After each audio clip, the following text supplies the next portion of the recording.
3, 2, 1. What's up, everybody? I have a special guest for today, and she is one of the main reasons why me, Alvin, Prof. Joey, Florence Eusebio, and many of you MMA stars look good on Facebook and other social media outlets. Diba? Because she's she's probably the main reason why I don't look awkward. I don't have stupid photos circulating on MMA websites, right? Because she's really good at what she does. Yin Quintin-Gutierrez. Tama ba? Tama, di ba? Hello. Yin ba o Yin Yin? Ako na Yes, ata tumatawag sa'yo Yin Yin eh. Okay, so it's fine. Yin Go lang. Quintin-Gutierrez. So we're going to talk about a lot of things. But first things first, I wanna like pick your brain on the creative process of MMA photography. I mean, not everyone is clearly doing it, and not everyone is doing a good job at it. I mean, and there are only a few people I know that can really capture a good. I really believe that photography is storytelling. So, ikaw, like, what goes through your mind when it comes to once you look at the lens, and then what angles are you looking at? What sequences are you waiting for in order to get those shots that you post on your pages? Paano ba? Pero hindi, Honestly, start tayo sige, sa go. you get to the venue, okay? And as much as you Alright, can sige. divulge, okay? And as much as you can divulge, It's fine. what hindi syempre may kanya-kanya kayong creative groove eh, di ba? And Oo. kasi this is, I mean, high level people, it's all built on habit. So ikaw, for example, you and Migs, when you get to the venue, what goes through your mind? What's the first thing that you check and you go after? Honestly, madaming hindi naniniwala. Pero honestly, when like I go to a venue, kahit how many years na ako nag-shoot, as in, sobrang kabado pa rin ako.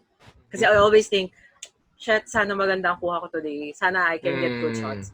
So parang, I put myself in that zone na parang, when I get to the venue, lagi ko sinasabi sa sarili ko, I want to take good shots. I hope I take good shots. I'll try my best. And then, as I enter, as I see familiar faces, yun, usually I see you, I see Joey, right? Tapos yung mga fighters, you see you having small talk, you see the fighters warming up.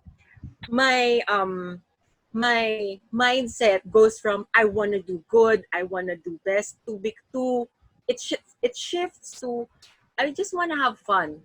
I want to have fun, and I want to tell their story. I want people to know what happened.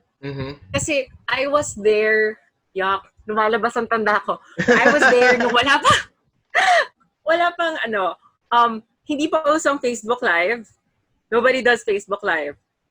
You know what I mean? Tapos mga delayed telecast pa before. So, I wanted the person to see, or the person who's going to view my photos, na parang nandun na rin ako. Okay. You know what I mean? That is so good. So, okay. Kasi I know yung ibang photographers, ang way nila of storytelling is, I'll just take that, anong tawag nila doon? Parang that money shot. You know what I mean? We're always after that money shot. Yun yung mindset nila. I have to have a money shot. And I've talked to people from the trade. Lahat sila, minsan pag nag-shoot, parang, okay, may money shot na ako. Okay, good. Parang ganun na. For me, I don't see the money shot until after. Because ang nasa mindset ko lang is, I have to capture what happens in the ring pa dati, to the cage To the na ngayon. cage, yes. I want to capture what happens because I want the person who's viewing my photos and the fighter na nasa photo, I want them to know the story. So parang, 'di ba? Kaya some fighters message me na parang, "Ma'am, salamat, ang dami kong picture sa'yo. Sa iba po kasi isa na lang, dalawa lang." And Totoo for yan. me kasi, there's always that one winning shot. Pero you'd never know the whole story of the fight just from that shot. So yun. So that's my creative process. Parang I always tell myself, let's go out there, let's tell a story. Mm-hmm. Ayun. And have fun in the process. So yun And lang then yung pinaka-push sa process ko. yeah, and this holds very true kasi I will always notice yeah, Yin and her team na okay, everyone will have a bunch of cameras with them, pero they come extra prepared. May laptop na sa scene, may, mara- may hard drives, may iba't ibang SD cards. So I'm like, okay. And then yun nga, I think the major takeaway from that bit is a lot of fighters will always say natutuwa sila because you have a lot of photos of them. And this is not just to service whatever it is that you're trying to promote with regards to your photography, but it is also a way for these fighters to use your photos in Yes. order to promote themselves, promote their gyms, promote their Mm-hmm. teams.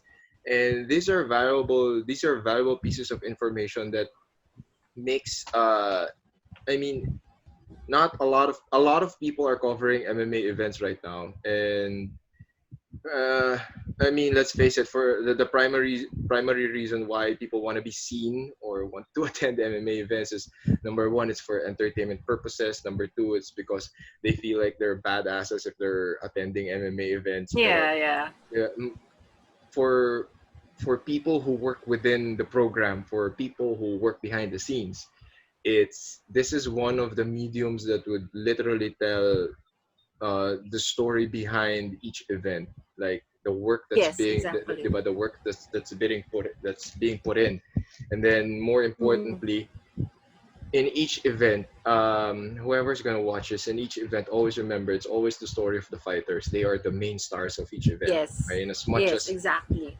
it's the fighters, it's the organization, it's the community, how people Mm-hmm. come together for one evening just to showcase months and months and months of preparation and Yes. training.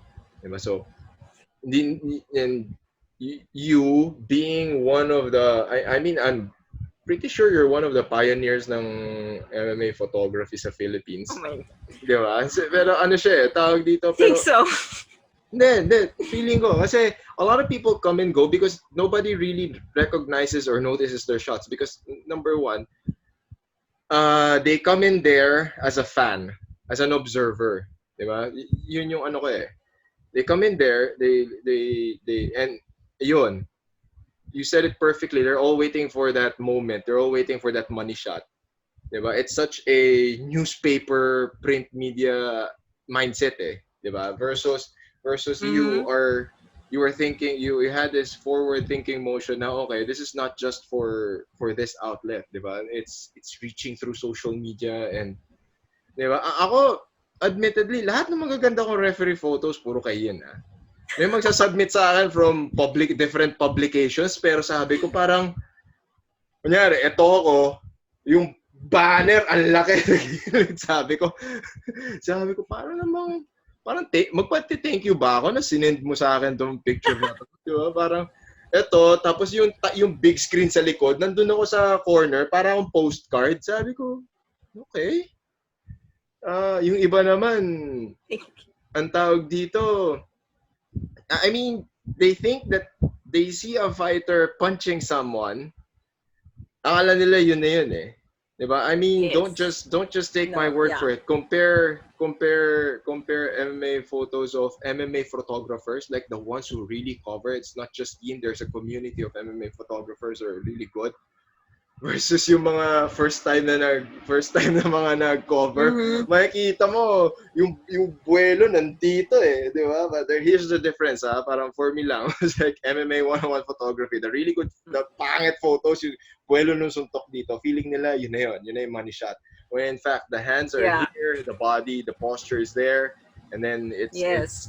getting into good positions. Um, and then so that's pre-event, then just when the event is about to start, we go through the formalities, and then okay for those who don't know what's happening. Okay, so this part Mm-hmm. is I'm really excited about this. First first fight. first bell, first round, and then Mm-hmm.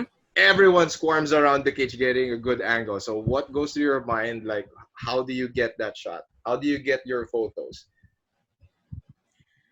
Honestly, ano ba yan? Sabihin ko na fine. Isa sa pet peeves ko pag nag-shoot ako is when I see people moving around a lot, Mm-hmm. especially pag yung nag-bell na, tas lipat ng lipat, parang di nila sure saan nila gustong pumasto. Oo nga. Sorry. Kahit ako nababother ako doon kasi syempre referee ako eh. So I have to, here's the thing, I have to monitor where the photographers are and then I have to referee the fight. Exactly. Yes, okay. Exactly, diba? So, and I think yun yung magiging parang not really alas. Pero kasi ako, when I first covered MMA, yung nagturo sa akin, yung nagpasok sa akin, sabi talaga sa akin, kung saan ka, dun ka lang. Huwag kang aalis. Okay. Yun yung sabi niya. And bilang mabait ako, sinunod ko siya. Okay. And you know what? It became really valuable advice. Mm-hmm. Kasi sometimes, siguro ako na lang to, ikot ako sa cage, and I don't know really, may gut feel lang ako kung saan ko gusto. Oo And nga. I just stay there. Yeah, that's true. That is true. I just stay there the whole fight. Parang at most, lilipat lang ako pag halimbawa awarding, tapos nasa likod ako, so I'll just get some shots of that. Pero the whole time, I'll stay there. As in, minsan ang sakit na ng legs ko pag mababa yung cage, nakasquat ako the whole time. Yeah. Pero parang kasi for me, going around is doing a disservice to the fighters, to the audience. Mm-hmm. Diba? So parang, and yun nga, parang challenge ko din siya to myself na minsan, alam mo yung ito ka, tapos yung fighter nandito. So in short, wala kang makukuha. Yep. But when that happens, bilang I stick to my rule of not moving around, I just tell myself, okay, ang pangit ng anggulong to. So when they move around, you have to challenge yourself to get a better photo. Okay. So yun. So that's, I guess, yun yung ginagawa ko pag ano. And basta, ang ginagawa ko lang, stay put. Yun. Diba? And kasi from there, wala na. It's like, you get a good shot, you post it. How do you like weed out? Do you have a weeding out process? Do you have a weeding out process? Like, for example, you'll take like 100 shots and then you'll post 10 shots. Diba? Or you go you have a rule na parang I'll take 100 shots, I'll post 50, bahala na yung mga tao how they see this. Honestly, ito nga, like, sabi mo nga, medyo kilala na ako ng people sa community. They also know I'm very notorious that I don't post early. I don't That's really fine. post. Like, maghintay sila, Diyos ko. Gaano ka na lang? Nagpalitrato ka na lang. Gaano ka pa? Kasi kaya yun, I don't limit myself na halimbawa sabihin ko lang na parang, okay, kailangan ng 100 photos lang. Ganyan. Mm-hmm. So usually when I do the recap with, used to be with MMA Phil and with Migs, siya pumipili minsan nung, yun nga, the money shot after the game. Pero when I upload the full album, I don't limit myself to, to a number na parang, okay, kailangan 50 lang, kailangan 100 lang. For me, as long as it takes to tell the story of that fight, of that event, that's the time I'll stop. Yun. Kaya may ibang laban, they only last like, let's say, 1 minute lang. Pero ang dami nangyari. Like, sinubukan siya i-guillotine, tas nabaliktad, tas na grounded pound. Minsan, yung pa yung madami kong photos. Because that's the story. Yun. So, yun. I don't limit myself to a number. Diba? And then later on, I'll probably cut that into a segment and then I'll add on to this. Okay, so for you MMA fighters and MMA teams, here's the thing. So you follow, given the timeline that Yin just gave you, so she will do her best to edit the photos and make it look good, like make you guys really look good. While you're waiting for those things, better make sure that in every jiu-jitsu tournament, striking tournament, grappling tournament, MMA tournament that you join, make sure that you have someone with you to take videos and photos. Now, whatever you take, na videos and photos, you splice them up or you collect almost everything and start posting them on your social media pages. From there, you promote your team, you promote yourself, you promote your coaches, promote yourself again. And then from there, thank everyone you want to thank. That's several social media posts already. By that time, tapos na yung pag-edit ni Yin, she's in her zen mode, natapos na yung mga dapat niyang i-edit, and then she starts uploading. That's when you start grabbing her photos, post it again. That way you have a solid timeline, okay? Wherein your social media pages, your athlete pages, your personal Facebook and Instagram pages have content related to what happened. And this will carry you towards the next event or towards your next fight.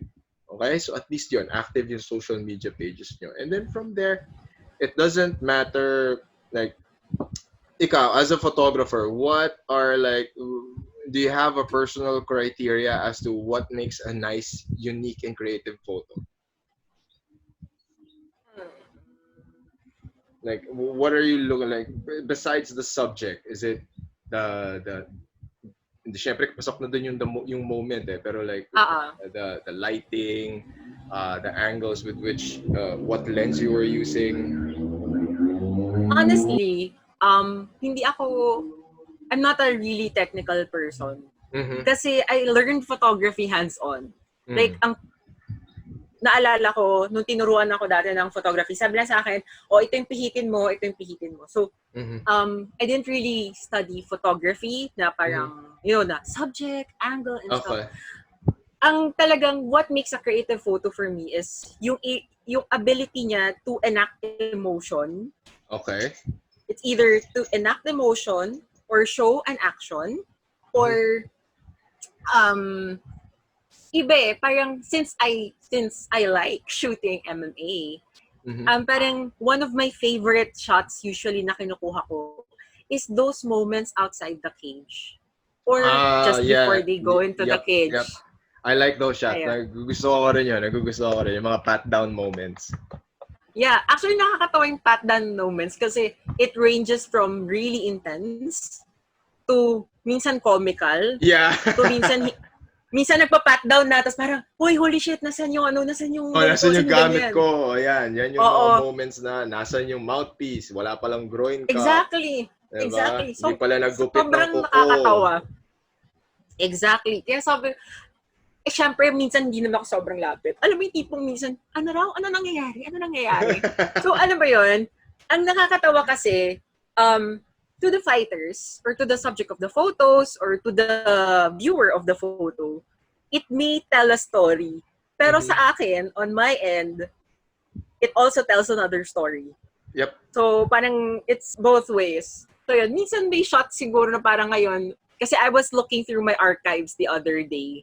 Umitingin lang ako ng mga photos, like mga 2011 na photos ko. Grabe, 2011. Grabe, diba? Sabi ko nga, ayan, so medyo binuko ko na sarili ko. 2011 na photos. Meron doon, ano yun, parang may tinitignan ako mga photos. Na parang sabi ko, ano to? Parang I can't remember anong meron. Or bakit parang hindi siya creative enough. Tapos sabi ko, siguro nga that was the amateur in me. Okay, naalala ko na bakit. Kasi there was this one shot. Sabi ko, hindi naman siya ganun kaganda. Pero I remember it distinctly. It was the first time kasi ring pa lang ay yung match. So, natalsikan ng dugo. As ano pa, ganun ako na parang, oh my God. It was the first time I was shooting. And the first time na natalsikan akong dugo. So parang, oh my God, ano nangyayari? What's happening? So parang, wala, sabi ko lang, ginanong ko lang. So like, okay, balik na tayo. Shoot tayo. Ayun. Yeah, just remember that. Yeah. Diba? Buti nga ikaw yung reaction. Yung iba, I have like a few of those. Yung mga photographer, pag lumapit sa akin, grabe sir. Natalsikan ako ng dugo eh. Parang, sabi ko, dapat pinunasan mo agad. Puta, kadiri yun. Di ba? Diba? Pinunasan ko lang sir, pero nakaka-exciting pala yun. Sabi ko, hindi nakaka-excite. Ako referee nga ako, pag natatalsikan ako ng dugo, iniisip ko kagad, paano linisin to? Ako talaga, lagi lang ako duduguan. As in, naalala ko talaga yun, parang napagano ako na parang, I was still learning, as in wala pa akong idea sa nangyayari. Tapos parang, what happened? Okay, let's recover. Punas. Okay. Tapos yung isang time naman, parang yung camera ko, I was too intense in the game. And di ba pag match kasi, may butas. Yeah. And sometimes, di ba dati may, ano ba yun? May ring guard pa nga dati. Oo, may ring control. May ring control pa dati. Ring control. Naalala ko, Ace Leesa, doon kami nakakilala. Hello. Kasi lagi kami magkatabi. Ayun. Tapos, nakakatawa. Parang, I was so into the moment. Alam ko, towards the end of the night, I was so into the moment. Nakadiin sa akin yung camera ko. Sobrang bilis na nangyari. The fighters knocked my lens. Okay. As in, sobrang sakit. Gumanon talaga sa mukha ko. As in, parang pinagdasal ko talaga na parang exactly. Sabi ko talaga, shit Lord, sana hindi siya mag-black eye. Hindi naman siya black eye. Pero sobrang naging learning point siya for me na parang pag ring ngayon, medyo gumaganyan na ako kasi mahirap. Masakit yun. Yeah. Grabe yun. Ace is also a nurse and is the best ring control people I've worked with. Kasi yan, yung from ring control, ano na sila ngayon? Iba na yung labels nila ngayon. Cage crew, tsaka cage control. Cage crew na. Cage crew tsaka cage control na ngayon. Yan yung mga kasama namin sa events na sila yung unang papasok. Sila yung first responders namin. Like, kami nila Joey ni Florence, kami yung immediate third man in the ring. Pag kailangan na namin ng tulong, cage control, yan. Pasok agad yan. Yan na yung mga para maiwasan yung mga mag-aaway after the bell or mag-aaway after the match. Yan, cage control. Lahat yan. Mga grabe, good old days. Good old days, yan. Tapos, then now, speaking of nursing, and we are going to transfer now to like the other side of Yin, and then if people don't know, okay, she works in the medical field, so she's a nurse, and like ano muna tayo, pre-COVID days, like typical I mean, what is it, the same duty thing, ano bang ginagawa ng nurses in general? Sige. Let's start with curious ako dyan. Go lang. Alright. Kasi I've had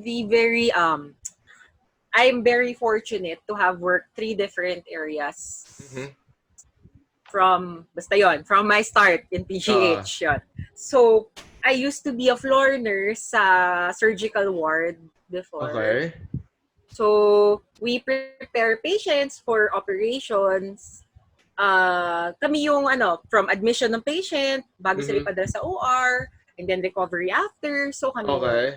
So, kumbaga tawag nga namin doon is perioperative care. So, it's yung care mo before and after until discharge ng patient. Okay. So, before, actually doon ako pinaka nagtagal as a nurse. So, we handled cases, we prepared patients for usually we take care of patients after appendectomy, yung mga ganyan, yung mga cholecystectomy. What the hell is a cholecystectomy? What Sorry, sa gallbladder, when you take out the gallbladder. Okay. And then haba nun. Okay. And then we also take care of for cardiovascular cases, so open heart, ayan. So I had experience doon. So ano bang duties ng nurse? So basically we take care of the patients, we give 'di ba ang common nakita, bigay ng medications, at ang favorite role ng nurses, mag-BP, walang katapusang pag-BP, pero it goes beyond that. It goes beyond that. We make sure that the plan of care that we come up with the doctor and the other medical professionals is carried out, is implemented. So, it goes from yung nga, pagbigay ng medications, assessment ng patient. We also go as far as, syempre, psychosocial care. And sabi ko nga, I'm from PGH. So we cater to yung mga medyo extreme. So madalas walang pera, ganyan. So we also, syempre hindi kami nagbibigay ng pera kasi gusto ko din nun. Pero lahat we tayo make gusto sure ng pera. we refer, okay. diba? Pero we make sure we refer them to the medical social service para sila matutulungan. So that's what we did before sa Ward 4, yun, Thai Ward 4. And then I got transferred din kasi sa ICU. Okay. After a while, I got transferred sa ICU. I'm very honored to call myself a burn nurse. Ilan lang kasi ang may burn centers in the Philippines. Okay. So, as in, I think sa Manila, there's only 3 that has burn units. I'm not sure, though. Pero I think, ganon ka-konti. So, we cater to burn people. As in, so ito yung, hindi lang to yung mga naputukan pag New Year. As in napaso talaga, sinunog. And ano mo ba, nakakatawa kasi most people think, yan nga, sabi nyo, pag burn, naputukan. Actually, usually naghahawak ng naputukan ng paputok is either ortho or trauma. Ang sa amin, alam mo, na-imagine mo yung halimbawa, nasusunog yung bahay, sumabog na gasoline. Okay. Mga ganyan. As in burn talaga. Yes. Okay. As yung mga nag-aayos ng antena, tapos na kuryente, yun. Okay. Yun. I had the chance to work with that. Yun, medyo mas naging matrabaho siya. Although parang mas na-appreciate ko sobra from that part is yung sobrang hands-on, sobrang trabaho. Naging OR nurse din ako doon sa burn kasi we had our own operating theater. Okay. Tapos, parang when I was in the ward kasi, madami kang hawak. Tapos, usually, yun nga, hindi naman ganun kalala yung cases. Compared sa burns na makikita mo talaga, hindi makalakad. Papasok sila sa'yo, hindi mo makilala. When I was in the burn unit, parang nagkaroon ng full cycle of parang fulfillment for me. Kasi parang, imagine seeing a patient na hindi mo makilala and then mapapauwi mo siya na naglalakad. That is amazing. Exactly. Pero like how does the skin recover by itself or depends on the degree of the burns? It depends on the degree of the burn. Pero minsan we have to do skin grafting. Okay. So yun, nagsiskin graft din kami. Saan kayo kumukuha ng extra na skin? Kung saan available.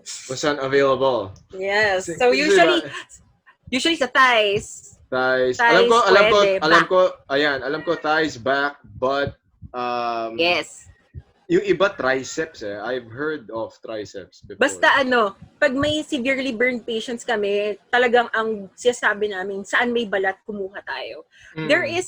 There are new technologies. Ayan, sobrang bilis lang. There are new technologies such as meat grafting and skin grafting. Kahit with little skin, pwede nilang kumbaga i-stretch para mag-grow yung skin. So may parang ganon. So there's new technologies like that. Feeling ko rin naman kaya mag-stretch ng balat ng lahat ng tao kasi kita mo nga lahat ng tumaba di ba? Lahat ng nag-stretch yung balat Pero ikaw, do you have ideas on, like for example, yung mga obese, pumayat, tapos di ba may flap ng balat yun? So is it like, do they do the same procedure? Na parang no, I don't think so. Iba siya. Iba? Kasi parang, kasi usually, grabe. Ay, grabe siya. Hindi kasi nagkaibigan ako ganun Parang, ang laki niya, tapos nung pumayat siya, so parang from 200 something, nasa 160, 150 na lang siya. So, ang dami niyang, yun yung tinatrabaho niya ngayon, na parang in as much as he's built muscle, pero may flaps daw talaga Sabi ko, meron. Parang sabi ko, bro, it's either cosmetic surgery yan or plastic surgery. Or plastic surgery na na tatanggalin nila. Tapos i-donate mo na lang. Can you donate skin? Parang so far parang wala pa akong encounter. Kasi even with ours, pwede kasing hindi kumapit yung balat diba? Yeah. Kaya mahirap siguro kung balat na iba. Pwede mo donate yung excess na balat. para yung mga Kung pwede lang. nangangailangan, 'di ba? Lalo kung if we're talking about burn units and then you don't, Yeah. 'di ba? Like, I mean, can you, like, what's the worst burn case you've ever, as in, meron bang, yung medyo ihaw levels? Yung mga tipo na Usually nakikita mo sa ganun sila eh. movies. Oo. 'Di ba? Yeah, Parang ako usually like, ganun sila. Usually ganun sila. Like, merong cases na alam mo nang hindi mabubuhay ang limb na yan. Usually, they have to amputate. Meron ganun. Nabubuhay naman sila. Yun nga lang. Yun, syempre with Pero with maganda lang kasi sa amin.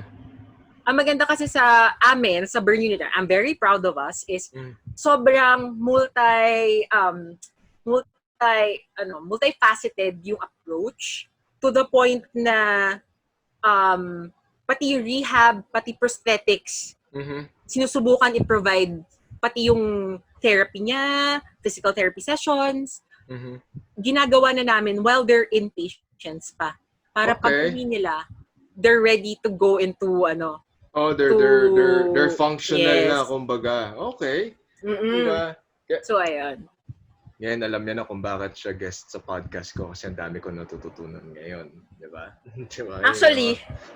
Diba? Sabi ko, like, gotta put Yin in here. So from there, diba? From there, so now, at least people have a clear idea, or they have a small idea of what happens inside. I mean, this is like a very small facet of hospital operations. Now, makikita mo na, di ba, you're taking care of patients during and then even prior to anong tawag doon, hindi release discharge, di ba? There are steps being taken in order for people to, like, hindi yung porket gumaling na kayo, discharge na di ba? Yes, exactly. I found kasi takot ako sa mga hospitals. I mean, I dread hospitals. As much as possible, I don't like going to hospitals. But I got in an accident, and then I had to be admitted, and then I had to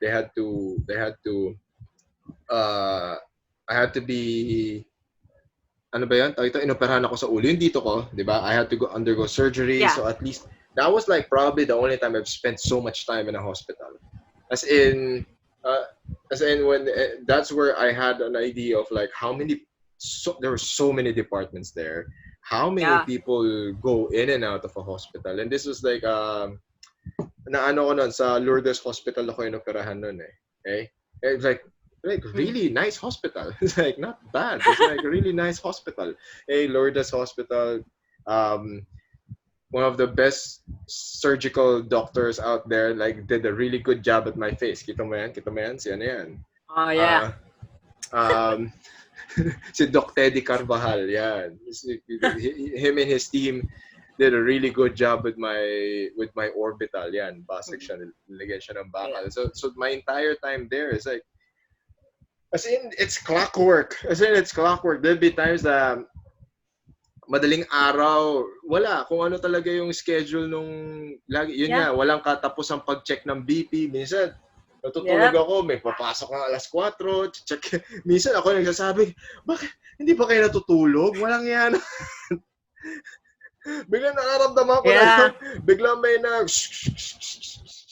sabi ko, okay. May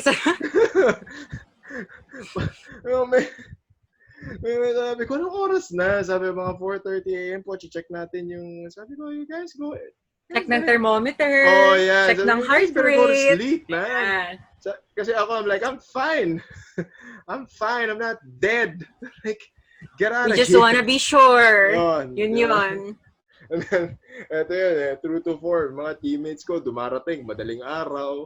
So ngayon yung mga tao, parang, sir, nakakatulog naman po ba kayo? Sabi ko, oo, kasi yung mga bisita niyo po, madaling araw dumarating.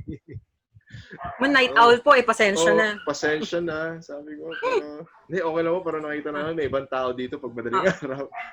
Sabi ko, I mean, these are the things, the small thing. Then, ayan, day before my discharge, like,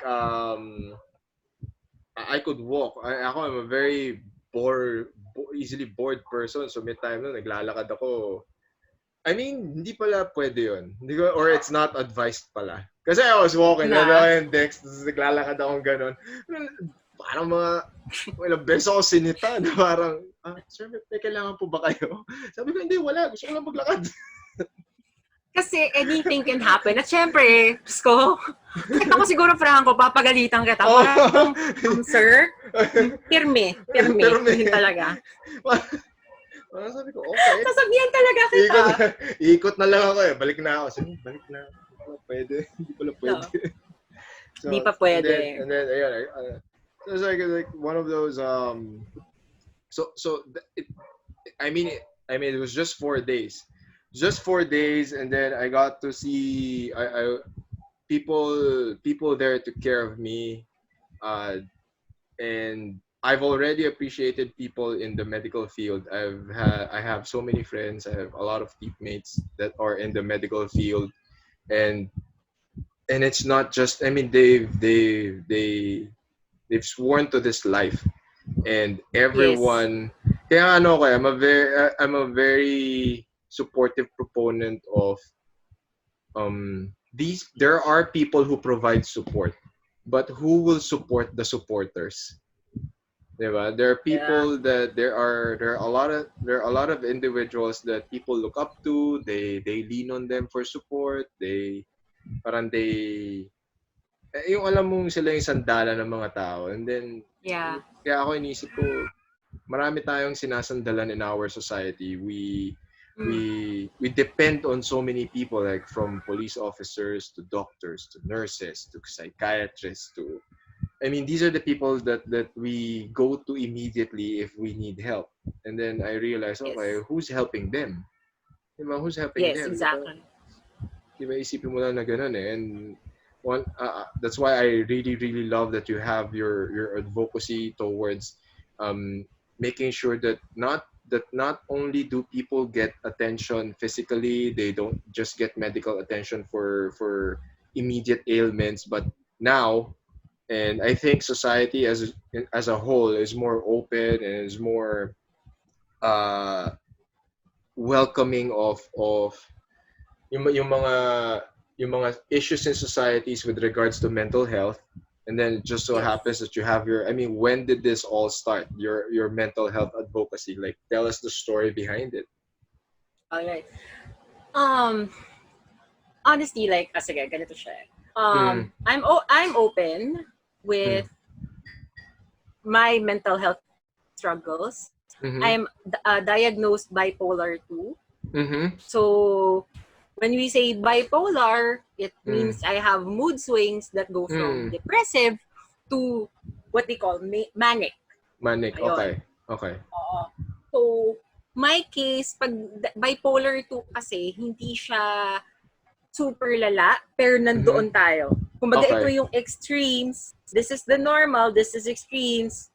I'm sometimes here, I'm sometimes here. Okay. Gets? So, ayun.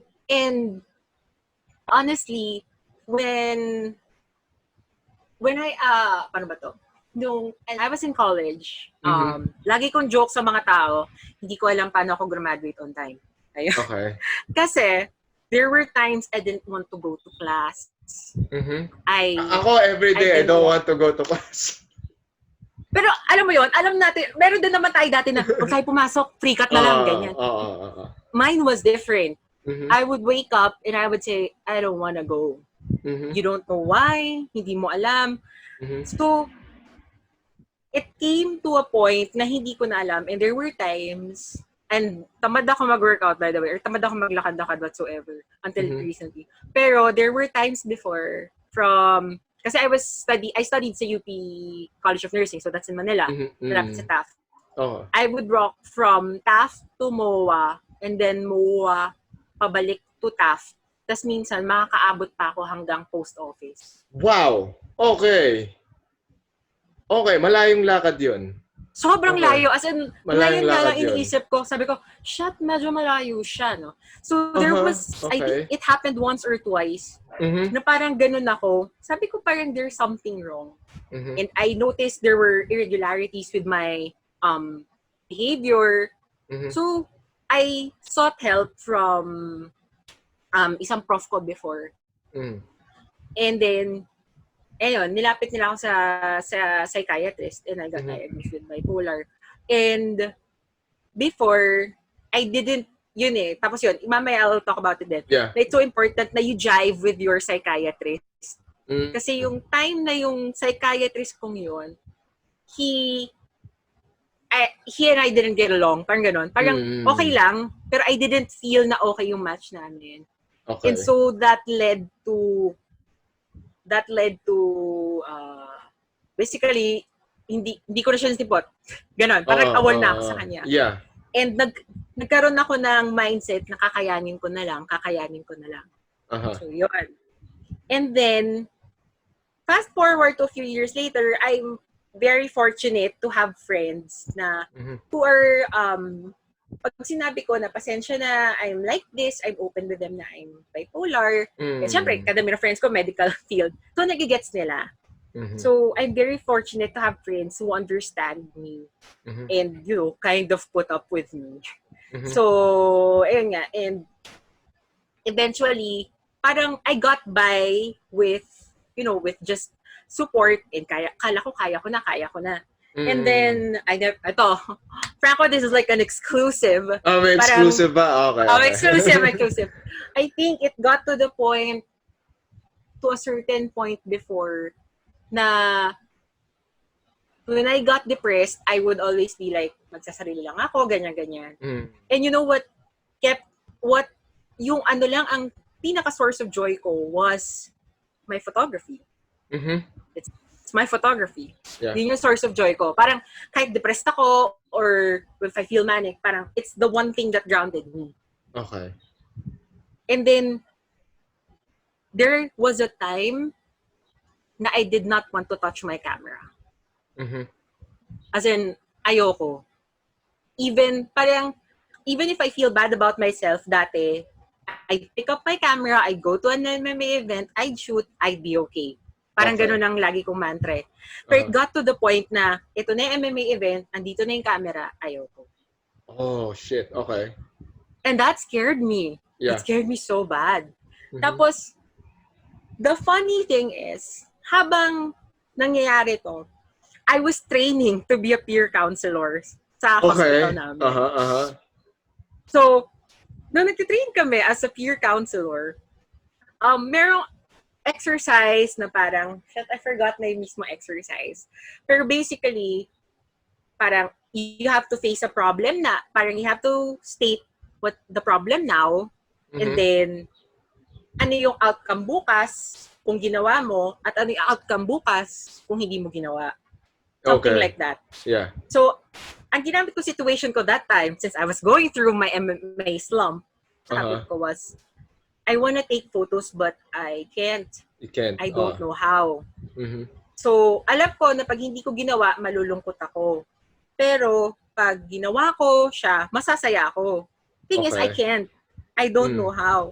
Yeah. So, pares kami nung partner ko na nagtinginan lang kami. So, parang, okay, saan tayo pupunta? Alam ba yun? Parang sabi ko, nag-gets ko yung point ng exercise. Like, na-internalize ko siya. It's time to parang you will give, parang sinusubukan mo encouraging self mo to do it. Pero at that time, I felt like, shit, hindi ko na alam anong gagawin ko. It's so beyond help. So, ayun. I sought help from an ate at work. Sabi ko, ate, I think I need to see a psychiatrist again. And ganyan, and everything. And then, ayun, I sought help from a psychiatrist and I've been on medication na din ulit. And I've been functioning more, I've been happier. Ayan, siguro not happier, but I've been more stable. Yeah. Tapos I've been more grounded. Tapos I realized, alam mo yun, parang, and then after that, since mas stable na ako, hindi na ako magkano nang aaway ng tao. Kasi yung dati yung ano ko yung dati outlet ko Yung outlet mo, Parang, sabi ko na-realize ko, parang, ay, ang ganda palang tumulong. Ang sarap pala tumulong. Kasi I've been there. I know the feeling of being so helpless, of, alam mo, parang, it's that limbo that you know there's something you have to do, pero you don't know how. You can't muster the energy how. Parang ganun eh. Andun ako sa point na yun na parang hindi ko na kaya umiyak. Yun yung nakakatawa doon. Hindi na ako umiyak. So, parang from there, and then I went to that place where I am stable and then kaya ko nang mag-function. And then, yun nga, I'm part of this core group sa PGH na we counsel nurses. And sobrang active ko doon. We call our, if I could mention it, no, we call our society, our group, care society, as in care. Care society, yeah. Yeah, because it means counseling and assistance towards recovery and empowerment. So, we do peer counseling, we do debriefing. So, parang, and I was lucky, nung time na yun, may assigned kaming mga counselees, yun. Yung mga bagong nurses, syempre, alam mo yun, maka-culture shock. May ina-assign kaming partner sa amin. So, kami yung peer counselor. Yep. And I was so blessed na I counseled 3, I think. 3 or, tama, 3. And alam mo yun, parang, when every week, when we do evaluations sa group namin, nagugulat ako na feeling ko, ang bagal nung, minsan feeling ko, mabagal ang progress or walang progress. And when I share, parang lahat sila, oh my God, talaga? Okay na siya? So parang, I realized this mental health thing is not just, alam mo yun, hindi kailangan i-single out eh. It should be for everybody.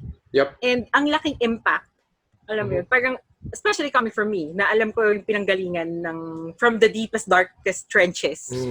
Ang laking tulong. Kasi, parang, anong tawag dito? Lagi nga namin sinasabi, you can't pour from an empty cup. Yeah. So, yun. So, ngayon, we're doing, this was pre-COVID days. Yeah. Yeah, so yun ang ginagawa namin sa mental health advocacy namin. Tapos, ngayon, na sa COVID, kaya transition na sa COVID. Yeah, pero I mean, to drive to the point, I mean, it's very, I mean, my insight lang from that is it's very important na, I mean, you got into that position and you got into that position because the situations in your life led into that position. And for me, you're like one of the best sources of information and one of the best person or best group of people to actually do something like this. Kasi you've been there. Diba? How can you tell someone to get over something if they didn't go through the same ordeal?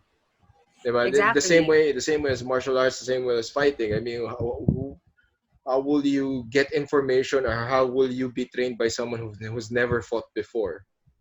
Diba? I mean, there are exceptions. I mean, don't get me wrong, pero the best source of information will always be the people who went through it, exactly. Diba? Who went through the process. And it's a very, so since meron kang exclusive, meron din ako exclusive na sasabihin dito. Diba? Diba? Kasi ito lang yan. I think it's a very, parang it's starting to, I mean, I think the process is starting to unveil itself with the stories of different people. I mean, you and the people who've told me their stories in confidence na ang nangyayari is they're in a situation wherein they could not understand what's happening. Yes, exactly. And when they narrate their stories to me, or syempre ako rin naman, di naman ako magmamarunong, I just always tell them to just take it one day at a time. These are, diba, you'll eventually know your answer. It may not be today, but it'll probably, diba, it might be sooner than you think. But you'll never know if you don't wake up tomorrow. Yeah. Yun yung sabi ko, you'll never know the answer if you don't wake up tomorrow. Because some of the people that shared stuff with me, parang doon mo yung parang hopeless na sila, they don't know what to do anymore. And I mean, mental health will always be, I mean, mental health has always been there. It's just that it hasn't really, it wasn't really tackled as much.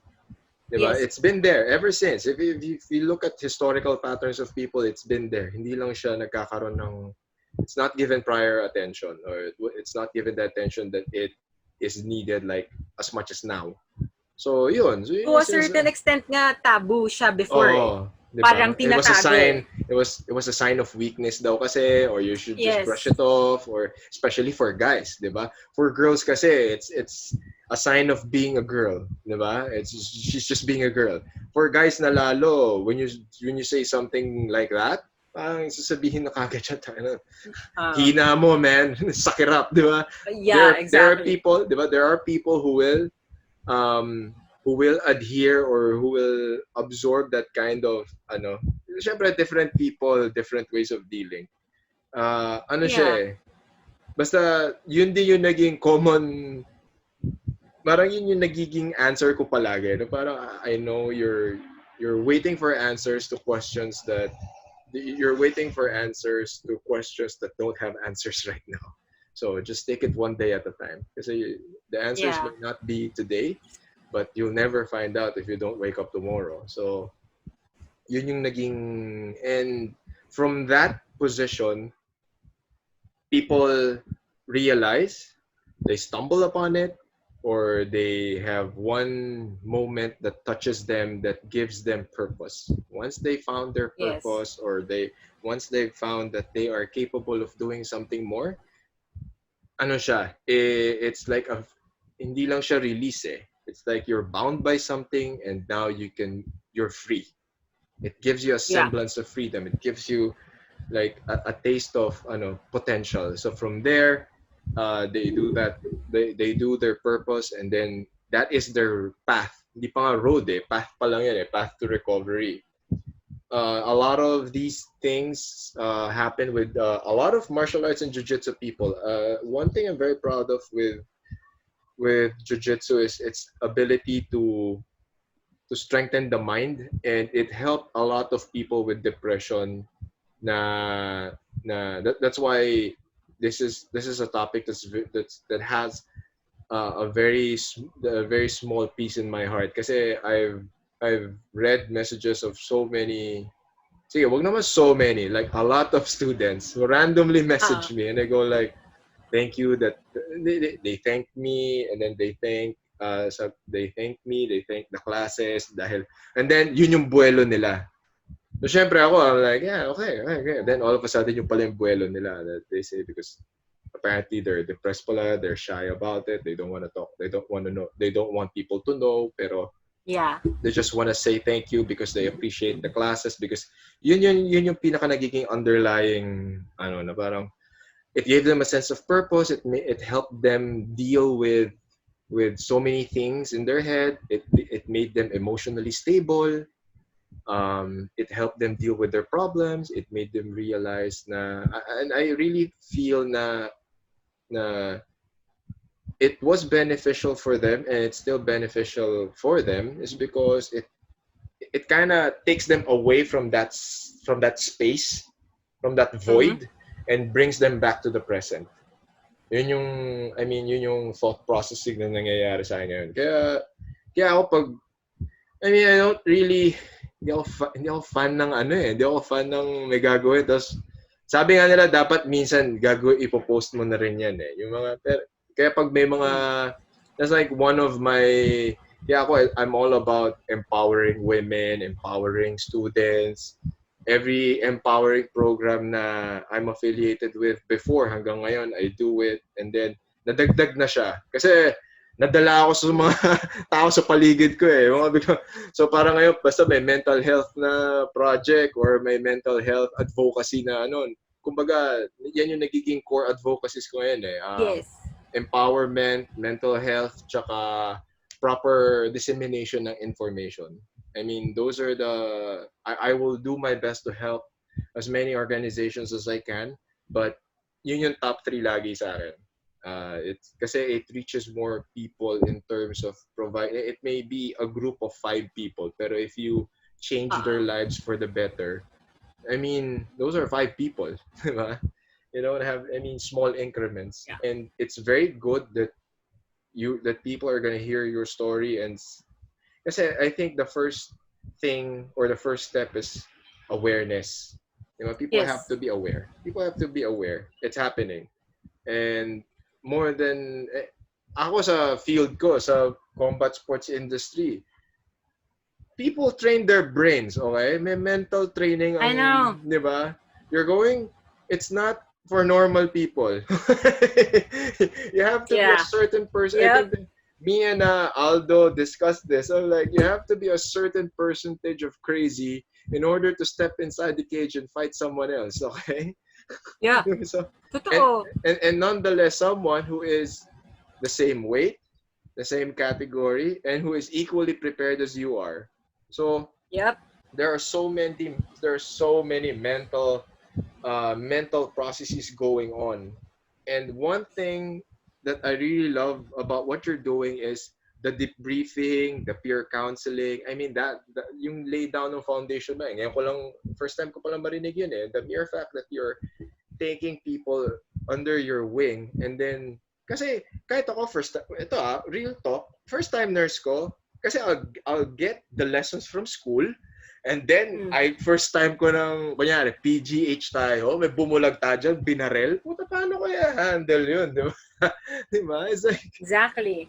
di ba? It's like, o kaya yung mga, ako siguro nasanay na lang din ako dahil, I mean, ibang kwento na yun. Pero like, the physical trauma, yung mga nasaksak, Yeah. yung mga, like, these are things that are not normal for other people to see. Diba? Hindi porket nurse ka, hindi porket doktor ka, sanay ka na, diba? Yes. We need more programs like this. Diba? We need more programs that would debrief and spread information about.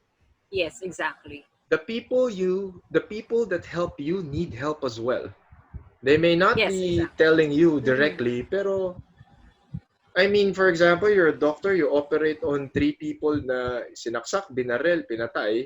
That's not, sige, you saved their lives, pero you're gonna go home, especially if you live alone, that's gonna get to you. Diba? Yes, exactly. There are people who are built for this. There are people who are like, yes, this is my job, this is what I do, diba? Pero, there's probably a certain point wherein or there are days then. For sure, there'll be days na you just don't feel like it. Diba? Kahit naman ako, I mean, there are days that I don't feel like doing stuff anymore, or I don't feel like doing it, or parang hindi ka tinatamad eh. Yung parang pagod ka lang. You're just exhausted. Yeah. Diba? You're just exhausted. So, yeah. And there's one of, like, for example, I mean, the closest example I could give is like, me and JR's calendar since 2007 was just tournaments. It was training tournaments. So when people go off season, we were already preparing for the next one. So it was boxing tournament, Muay Thai tournament, MMA tournament, grappling tournament, jiu-jitsu tournament, may wrestling. Di ba? Parang it was fun, yes. And then basta 2012 or 13, I took my first vacation after X number of years. And then, as in, no training, no nothing. It's like 6 days na wala ako. And then I realized, puta, pagod pala ako. Kaya pala there are days na parang, masaya mag-training. Gusto ko siya. Pero parang, sabi ko, parang pagod ako Sarap magpahinga. Sarap gumawa ng wala. Oh, yun. Buka kong playlist ako. Sabi ko, diba? Okay, enjoy pala siya. Diba? So at least yan. So again, so what does care mean again? I'm gonna put that, do they have a Facebook or Instagram page, or do they have? Pero for now, this is for PGH nurses. Only. Pero yeah. Diba? Pero kasi, it's, I hope other hospitals follow suit. I really hope that other hospitals have a similar program. Because this is very important. Yes. It's counseling and assistance towards recovery and empowerment. Okay. So for example, in PGH, are all nurses required to be in this program? Or is it voluntary? No. Ang nakakatawa kasi, we just started late last year. So parang nagbubunga pa lang kami. Hindi, we started last year nga ba? I'm very Oh. confused with my timelines. Pero it's, basically, it started around Mhm. last year. Mhm. Growing pa lang kami. And That's then this good. COVID pandemic hit. Kasi parang we cannot train everybody all at once. So, Mhm. I was one of the first few na nag-train as peer Mhm. counselors. Parang nasa 20 ata kami. Mhm. And then, we trained another batch. Mhm. I think that was early this year. And then, ayun. And then, the COVID pandemic hit. So, Diba? hindi pa kami makatrain ng bagong staff. Pero, Ayun. I mean, right after this, you should, okay yan. You should most definitely do that. Kasi, ano siya I mean, this is the first time I've heard about this. I don't know if other hospitals are doing this for their nurses. Kasi, ano yan it's very, very important. I mean, a person who is physically fit and mentally stable and mentally fit will perform well. Diba? Will Yes, perform, exactly. will be at their best to provide or do their job. Ganun kasimple yun. Okay? Now, after this whole project, you got the call to the whole COVID thing happened, and we're still here. Yeah. At this recording, COVID is still happening. We're all in quarantine. Okay, what Yep. is the processing, or That we are. what is the process when you got the call and they said, Yin, you have to suit up. Yeah, you have to suit up because Yeah, suit people up. are because we have to start treating patients. So, ito yun. Nakakatawa. Mm. Kasi, ayan. Kanina, diba I told you I became a ward nurse and then I became a burn nurse, right? Yeah. So anyway, by last year, June, Mm-hmm. by June kasi na-promote ako to another position. It's still a nurse. We call it a charge nurse. So aside from the usual bedside, the usual patient care, we have more managerial duties na and supervisorial duties. Okay. So usually kasi pag na-promote, you get transferred to another area. Okay. From burn, na-transfer ako to outpatient department. O, di ba? Sobrang full circle from admission to discharge to outpatient. Outpatient na. Diba? Okay. Hanggang outpatient. And So nakakatawa pag outpatient, what happens pag outpatient? Di ba pag outpatient, wala na dapat sa hospital yun Okay.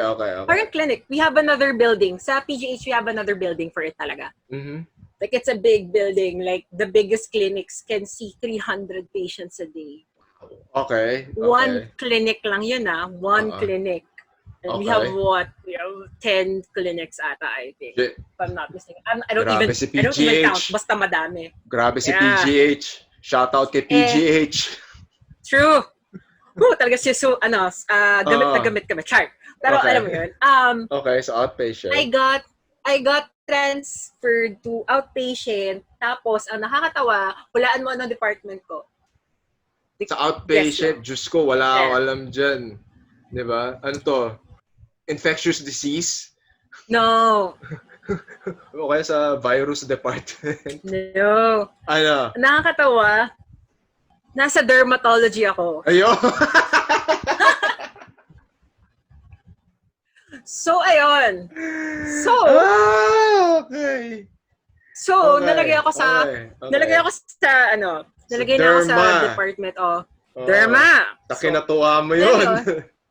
Of course, hello, skincare is life na lang. Yes. And alam mo yun, parang it was a huge adjustment on my part. Like, sobrang sanay ako sa bedside, ganyan. Although, sabi nga nila, adabrig sabi, nako, mas madali na buhay mo dyan, outpatient. No. I would like to set... You're so wrong. Sabi ko, imagine, pag nasa patient ka, tapusin mo yung shift mo, tapos ka na, uwi ka na. Sa outpatient, alangan naman sabihin mo, guys, uwi na ako, bye. Kung may pasyente pa, right? Yep. Yun. Tapos sabi ko, sa ward, sa ICU, may 5-10 pasyente ka, yun lang kausap mo. Sabi ko, my God, outpatient, 100 na tao kausap mo, araw-araw, oh my God. Tapos, ang nakakatawa kasi, other clinics usually check up lang and the usual, kung ano yung imagine mo. Sa derma kasi, it's a little more complicated than that, although I super love my derma, my derma family. Kasi we do procedures. So, we do minor ORs. Okay. Nagbabiopsy kami, ganyan. So, sobrang saya ko na doon. Adjusted na ako. Marunong na ako mag-laser. Hello. Yun. Nag-trade na. Sinama nila kasi we were gearing. This was, kukwento ko lang kasi before pumasok tong COVID, yung dermatology kasi before was only like a division. So, it became a department na. Okay. So, talagang ginigear nila na may sariling laser nurse. So, yun. So, ako yung tinitrain nila na maging laser nurse. So, natapos ko na yung training. Ang saya-saya namin. And then, although naririnig na natin yung COVID, it's there, it's in the news, na parang patient din yan, right? And then, I remember, March 9, I think. March 9, ayun. Parang, kasi I was going to Cebu for my birthday. I was going to Cebu for my birthday. So, March 9, sabi ko sa derma friends ko, tara, kain na tayo, malilibre na akong pizza. Okay. Yay! Direct pizza kami and everything. And then the following day, I flew out to Cebu. And then I celebrated my birthday there. But you know what happened around March 10, March 11, March 12, right? Oo. Ito na. Nag-lockdown na. Nag-lockdown na. Exactly. Nag-announce na sila. So, alam mo yun, parang sabi namin, holy crap, sabi ko. Umalis ako ng Maynila, derma nurse ako. Babalik ako, yung Instagram stories mo nga nun, okay, Cebu, happy birthday diba? to me. Yeah, sabi ko, yay, happy birthday. Tapos at the same time, sakita namin news, maglo-lockdown na. We booked an earlier flight pabalik. Okay. To be sure. Actually, pasok na may flight namin pabalik, pero we booked an earlier flight pabalik. And then that Monday, pumasok kami sa derma. Pero lockdown na nun. So we were like, iba na. And we were like, this, parang alam mo, it's literally the calm before the storm. Okay. Talaga sabi namin, holy shit, things are gonna change. Ano mangyayari? Hindi namin alam. And then by that Monday night, nag-announce na ang PGH na sarado na outpatient. Okay. So, sabi namin, sarado na outpatient. And what you have to know about the outpatient services is, usually, ang mga nilalagay na dito before na mga nurses is yung mga medyo pa-retire na, ganyan. So, medyo may edad. So, tapos, pumasok na rin yung call. Eventually, the following days, pumasok yung call na maging COVID referral ang PGH. Alam mo yung tipong, in my head, I knew it. Sabi ko, okay. Sabi ko, for sure. What do you mean COVID referral? Parang doon na dadalhin yung mga COVID. Okay. Yes. Okay. Kasi this was the time na na-overwork na yung mga private hospitals is na-overburden na. And maganda naman actually idea na i-centralize to one hospital para to contain it. Yeah. Although yun parang cons lang nun is paano naman daw ibang patient. So anyway, ayoko na problemahin. It's an admin problem. Pero in my head, when they announced it's at COVID hospital, yun na yun. As in, I told myself, okay, eto na yun. It's inevitable. Huwag na tayong magbiroan. And so ang dami. Nagtayo sila ng triage for COVID. And everybody was asking, especially kaming outpatient, na parang, saan na tayo? Saan tayo? Anong duty natin? So, ang dami sabi, hala, ilalagay tayo sa COVID, wag, hala, ayoko na, ganyan sila. And hindi naman sa pagyayabang.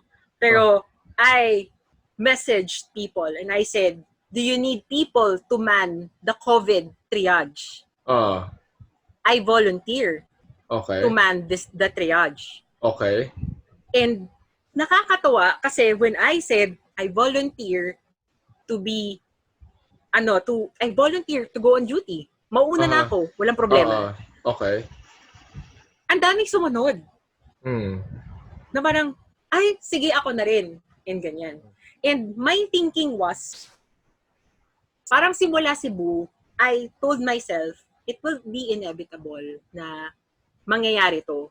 So, parang prepare ko na yung sarili ko simula pa lang Cebu. I mentally prepared myself. Na it's gonna happen. Yeah. Kaya nung nagkaroon ng call to arms, na kailangan na ng tao, I did not hesitate na mag-volunteer. Tapos, nag-volunteer ako, I went on duty.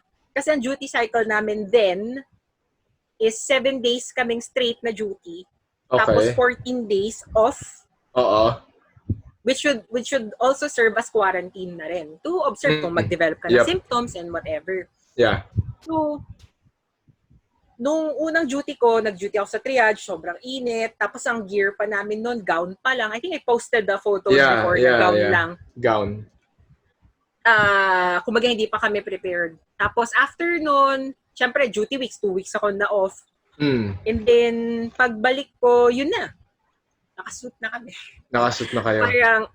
Parang sinabi na sa amin, ganito na. Nagkaroon ng adjustment, so hindi na ako sa triage, na bato na ako sa COVID wards. So parang for example, in the case of PGH, how did they segmentize everything? Like kasi meron akong alam like Pasig area, nakalimutan ko, may isang teammate ako na assign. Yung ganitong hospitals. Parang may tent muna, and then they assess you there, and then you go to another station, and then upon observation, positive ka talaga, saka ka nila ililipat sa... So you guys follow the same, you guys... Pero usually, we accept positive na. So it's usually hospital transfers na. Okay. Although, parang unavoidable na kasi ngayon, I mean, pangalawang duty cycle ko, na-assign ako sa isang ward na COVID positive. So, sure na doon. Yung sumunod kong duty cycle, if you remember, di ba sabi ko sa'yo, I started sa ward 4, which was a surgical ward. It was one of the wards that were converted to become COVID ward wards. Na. Okay. So, naging COVID ward siya. Pero, yung ward 4 was placed, siya ay yung parang PUI, when PUI was still a term. Yeah. It was the PUI. So, kasi may patients na dadating sa hospital na madami namang ibang sakit. Halimbawa, parang na-stroke. Halimbawa parang mukhang na-stroke. Pero hirap huminga. Pero nagkasipon. So, you get it? They fall under the criteria. The criteria. Alam ka naman sabihin ko, oops, COVID positive na kami. No. So, they would admit that, pero put them sa amin after they swab. So, the patients would stay in our ward until they get the swab results. Okay. If it's negative, we transfer them to a ward, to another non-COVID ward. If it's positive, we transfer them to the COVID ward. To the COVID ward, yes. Ano bang turnaround time for example, like, do you have an idea, like, for example, there are a lot of mass testing areas, like, from swabbing to, what is the turnaround time dyan? Like, 2 weeks pa rin ba?